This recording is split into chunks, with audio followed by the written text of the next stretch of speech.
Hey Snapchat, Danielle here, and I just wanted to talk to you a little bit today about a conversation we had with a client this week about email lists. Every spring, this particular client sends out a survey to leaders in his industry for them to fill out and send back so that he can create a report surrounding the information.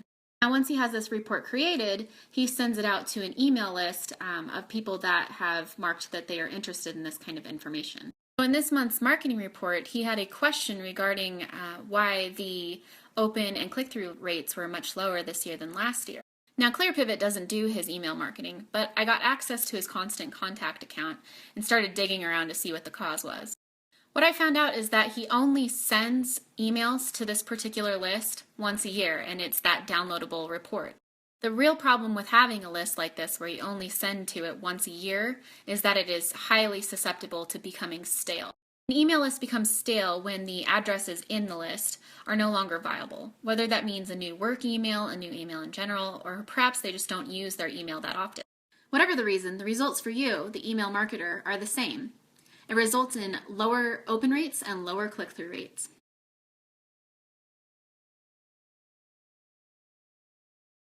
When an average of 30% of email addresses go bad every year, it's absolutely crucial to make sure that your email list is well maintained. So don't worry about frequently updating that email list and cutting out those inactive addresses. When you have a leaner list void of inactive addresses, it actually lifts up your analytics and helps you avoid that spam filter in people's inboxes. These are just some of the tips that I gave that particular client that I mentioned at the beginning of the story. If you're like this client and you're only sending to this email list once a year, I'd also consider increasing the number of times you send as well.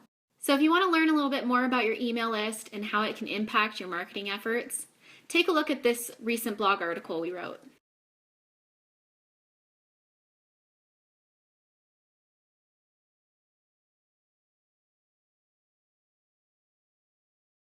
So tell me, have you ever had to work with a stale email list? How did you bring back up the activity? Snap us back and let us know.